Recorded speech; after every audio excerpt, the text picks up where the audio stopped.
Segunda Epístola de Paulo aos Coríntios, capítulo 10, ou melhor, capítulo 7, perdão, versículo 10. Segunda Epístola de Paulo aos Coríntios, capítulo 7, versículo 10.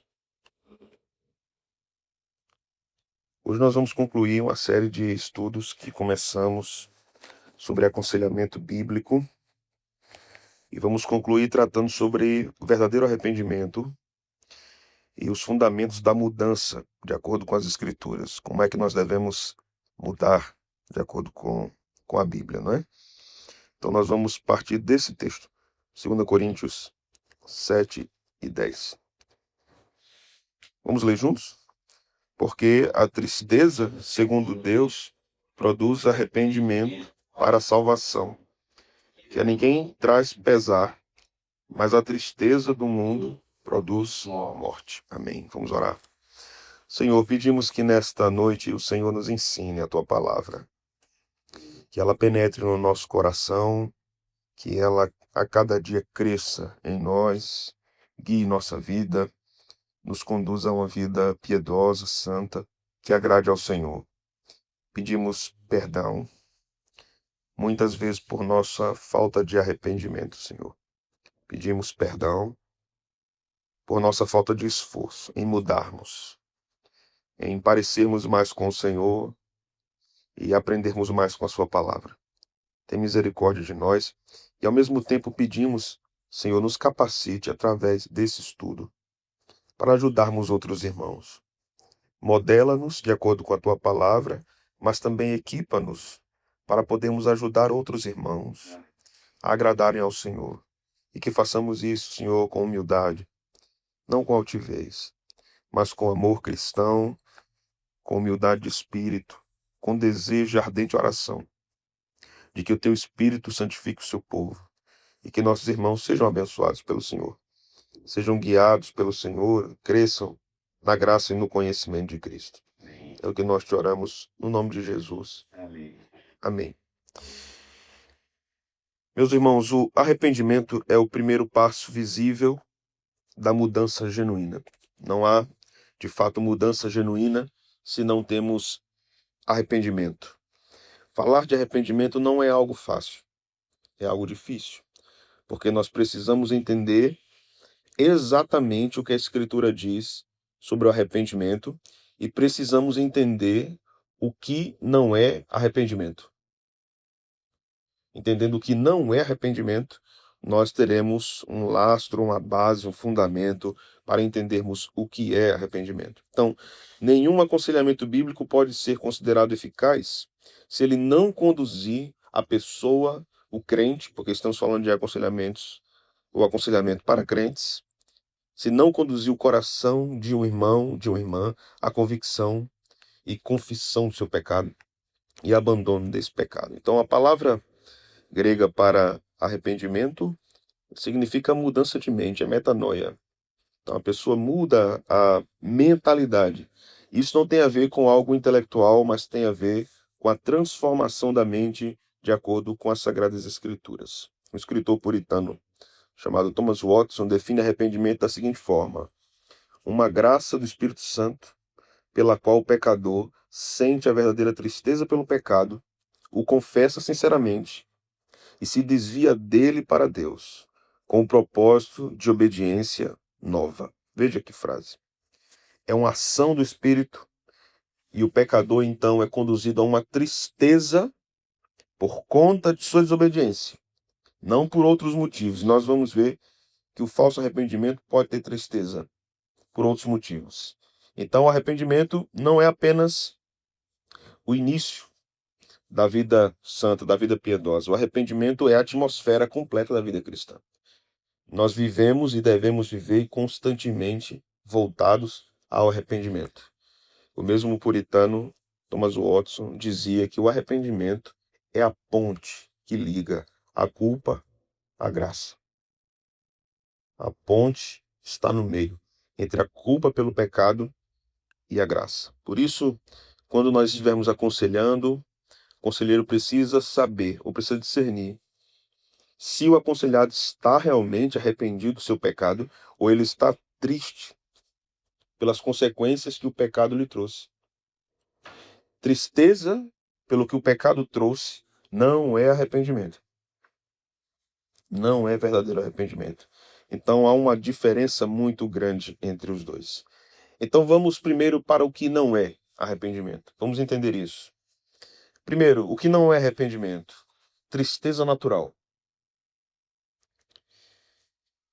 É o pesar de uma pessoa por ter perdido algo, não por ter ofendido a Deus. Certo? Uma pessoa pode chorar, ficar triste, porque não tem mais o que tinha, mas não porque ofendeu a Deus. Então isso não é arrependimento. Tristeza natural não é arrependimento. Segunda coisa, irmãos, uma confissão vazia. O que é isso? É reconhecer o erro sem abandonar o pecado. O faraó disse: eu pequei, mas ele não se arrependeu. Então alguém pode confessar de lábios o pecado e ela ser vazia, a confissão ser vazia, porque o coração não está cheio de arrependimento. Reconhecer o erro sem abandonar o pecado não é arrependimento. É reconhecer o erro. Arrependimento é outra coisa. É mudança de direção. Terceira coisa, sobre o que não é arrependimento: promessas sem fruto. Eu vou mudar, a partir de hoje vai ser diferente. Nunca mais vou fazer isso. Intenções piedosas que morrem antes de se tornarem obediência. Certo? A pessoa tem intenção de fazer o certo, mas antes de fazer o certo, aquela intenção morre no meio do caminho. Isso não é arrependimento. Tá ruim pra gente, não tá não? Tá. Tá difícil, né? Quarta coisa, um tipo de reforma parcial. O que é isso? É a mudança exterior do comportamento, mas o coração permanece do mesmo jeito. Externamente a pessoa não faz mais determinadas coisas, mas o coração ainda deseja, ainda processa da mesma forma. Quinto ponto que caracteriza um falso arrependimento: medo das consequências. É a pessoa querer escapar do juízo, mas ela não está de fato arrependida. Ela não tem consciência que ofendeu a Deus. Então o arrependimento que nasce do medo morre com o medo, certo? O que nasce do amor a Deus vive eternamente. Thomas Watson dizia isso. O arrependimento que é gerado, porque o crente ama a Deus, então isso gera vida para ele. Se ele está supostamente arrependido porque tem medo das consequências, o arrependimento morre no medo. Não gera vida, não gera fruto. Então, quais são agora as marcas do verdadeiro arrependimento? A gente já ficou numa situação bem difícil, né? Olhando a outra lista. Porque a gente vai vendo aqui, meu Deus, misericórdia de mim. Porque eu fiz isso, eu fiz isso, eu fiz isso, eu fiz isso, eu fiz isso. Primeira coisa que caracteriza o verdadeiro arrependimento, irmãos: a visão do pecado.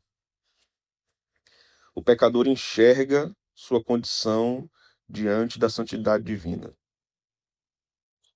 Ele vê a santidade de Deus e ele vê a sua pecaminosidade. É isso que gera tristeza nele. Senhor,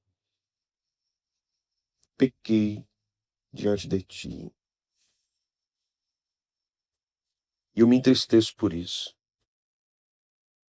Nenhum homem vai se arrepender de um pecado que ele não vê, que ele não contempla.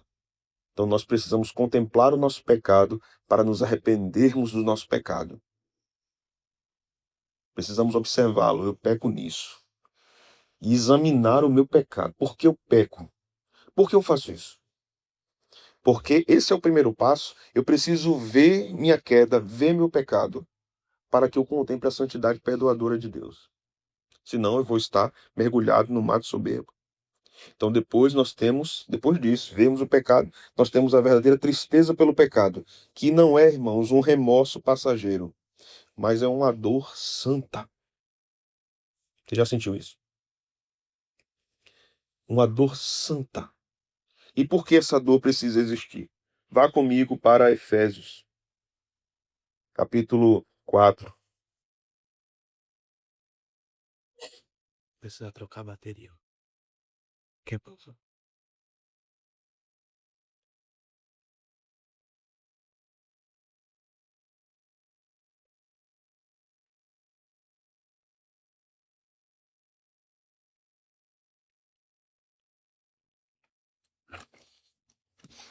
Efésios 4:30, irmãos. O que é que diz? Vamos ler? E não entristeçais o Espírito Santo de Deus, ou o Espírito de Deus, no qual fostes selados para o dia da redenção. Essa dor, essa tristeza pelo pecado, é porque entristecemos o Espírito Santo. Ferimos a santidade do Espírito. Porque é Ele que nos convence do pecado. É Ele que nos santifica.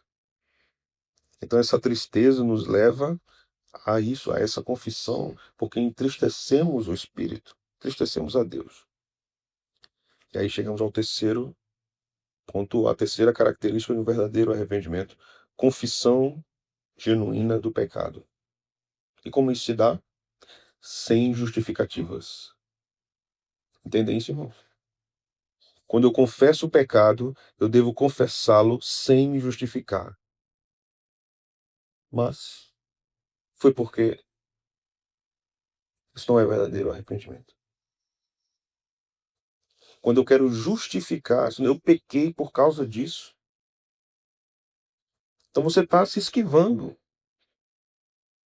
Você está fazendo o que Adão fez, está botando a culpa em Deus. Se Deus não tivesse permitido que determinada coisa viesse a mim, eu não tinha pecado, então a culpa é de Deus. Então a verdadeira confissão, ela não se justifica. Ela é humilde. Ela se prostra. Ela não fica dando explicações para alguém concluir, ou o próprio Deus concluir, que na verdade nós somos bons. O pecado foi um acidente. O pecado não é um acidente da nossa natureza. Ele é uma característica da nossa natureza. Quarto ponto: vergonha pelo pecado.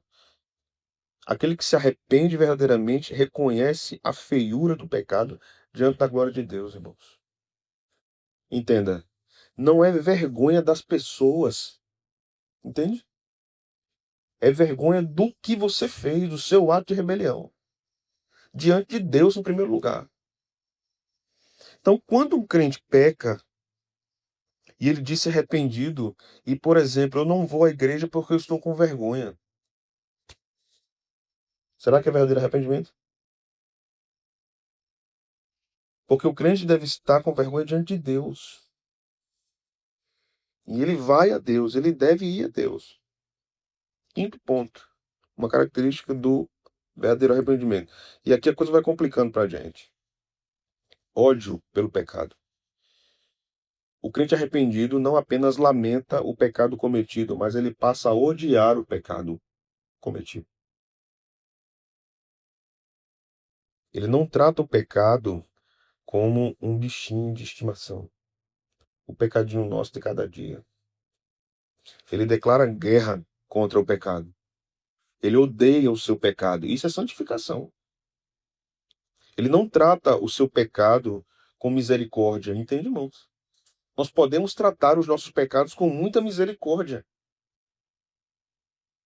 Sexto ponto: abandono. Aquele que se arrepende e deixa alcançará misericórdia. O arrependimento não termina na lágrima, certo? O arrependimento termina no rompimento com o pecado. Chorar apenas pelo pecado não é arrependimento completo.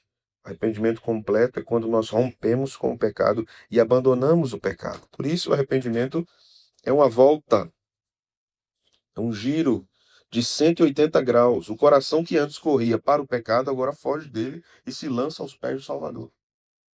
Essa é a verdadeira característica ou as características do verdadeiro arrependimento.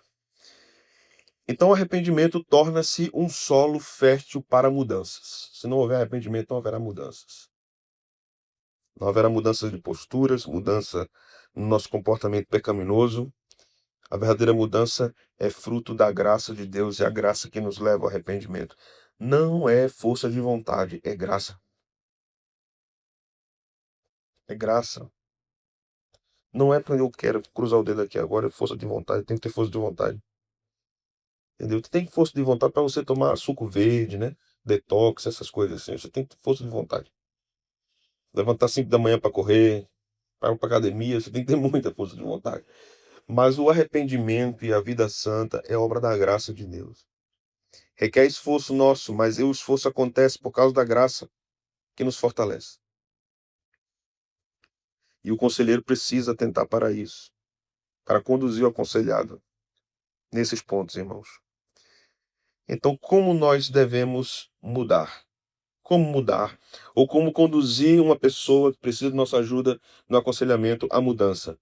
Primeiro devemos dizer a essa pessoa e conduzi-la gentilmente, humildemente, que deve reconhecer o seu pecado como ofensa a Deus. Não é apenas um problema comportamental, entende, irmãos? É uma adoração desviada. A pessoa está no pecado. E isso é idolatria. Nossos pecados são atos idólatras, todos eles, irmãos. Todos eles. Porque o pecado é irmos contra a vontade de Deus. Quando vamos contra a vontade de Deus, nós estamos dizendo que a vontade de Deus não é boa, que Deus não sabe o que diz. Então nos portamos rebeldemente. Então, reconhecer o pecado é a primeira coisa. Depois, para a mudança, submissão à palavra de Deus. O arrependimento verdadeiro, que não se curva diante da autoridade das Escrituras, não é arrependimento. O crente arrependido se curva. O que é que a Bíblia diz? Eu vou fazer o que o Senhor está dizendo. Eu quero fazer o que o Senhor está dizendo. O verdadeiro crente arrependido não luta contra as Escrituras. Ele luta contra o pecado para obedecer às Escrituras. Terceiro ponto em relação à necessidade da mudança: dependência do Espírito Santo. Porque só Ele pode mudar os corações. Amamos a palavra, vamos à palavra em leitura e meditação, mas dependemos do Espírito. Senhor, aplica tudo isso e transforma meu coração, de modo que o Senhor seja agradado na minha vida. Em quarto lugar, irmãos, obediência prática. O arrependimento se evidencia, ele aparece. Ele aparece. Ele gera frutos. A pessoa que muda começa a viver de modo diferente, de modo verdadeiro. Não é algo externo, não é uma capa. Ela não faz e fica perguntando às pessoas: e aí? Tá bom agora? Tô diferente? Tô aprovado? É uma busca constante de obediência ao Senhor. E aí então, aprendemos para chegarmos aqui, nos conduzindo ao fim, que o arrependimento não é um ato único, certo, irmãos? É um estilo de vida, é uma atmosfera de arrependimento.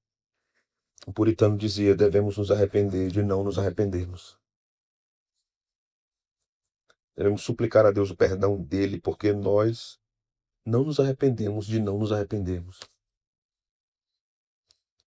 O mesmo Espírito que age em nós na obra de conversão continua nos conduzindo à santificação diária, nos conduzindo ao arrependimento. A alma arrependida é uma alma sensível, irmãos, sempre voltando ao Senhor. A alma não arrependida é uma alma petrificada, é uma consciência cauterizada. Ela está doente, como se estivesse com lepra. Ela se torna insensível. E aí eu anotei aqui uma frase de Thomas Watson no seu livro. O livro é A Doutrina do Arrependimento. Eu indico esse livro para vocês lerem.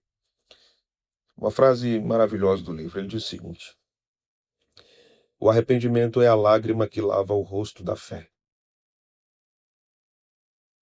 O arrependimento é a lágrima que lava o rosto da fé.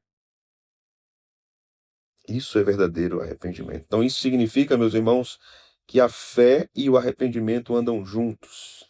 Quem confia em Cristo também odeia o que o separa de Cristo. Quando nós começarmos a odiar o que nos separa de Cristo, então as coisas estarão entrando nos eixos, estarão se encaixando, né? Então, no aconselhamento, a mudança não é vista como um evento instantâneo, entende, irmãos? Não é assim. Essa lista que nós vamos dando, vamos estudando, isso não quer dizer que amanhã a pessoa estará assim. Não, pronto. Escutei ontem lá no culto de oração, pronto. Hoje tudo é novo. Tudo se fez novo. Não é assim. Não é instantâneo. Não é rápido. Não é direto. Mas é um caminhar constante. É uma renovação constante da fé. É o que Paulo disse, de fé em fé, de glória em glória. Todos os dias buscando ao Senhor, todos os dias dependendo do Senhor, todos os dias olhando para o espelho que mostra a nossa verdadeira face, que é a palavra de Deus. Todos os dias. Então, o arrependimento é essa ponte que nos liga à graça, a ponte entre a culpa e a graça. Então, que possamos ajudar pessoas, nossos irmãos, e que possamos também ajudar o nosso próprio coração, entendendo essas coisas, curvando o nosso coração diante de Deus para uma transformação diária, constante. Nossa geração, irmãos, é uma geração que ora pouco e lê pouco a Escritura. Muito pouco. Uma geração muito ativa, muito ocupada, muito assoberbada, muito cansada. É uma geração do cansaço. Isso é muito ruim. Não é ruim trabalharmos muito, isso não é ruim. Ruim é que quando nós trabalhamos muito, somos muito atarefados, sem uma consciência piedosa de que todo aquele trabalho é para Deus, guiado pela palavra de Deus. Então, quando nós não temos a direção da palavra, o trabalho facilmente se tornará senhor sobre nós.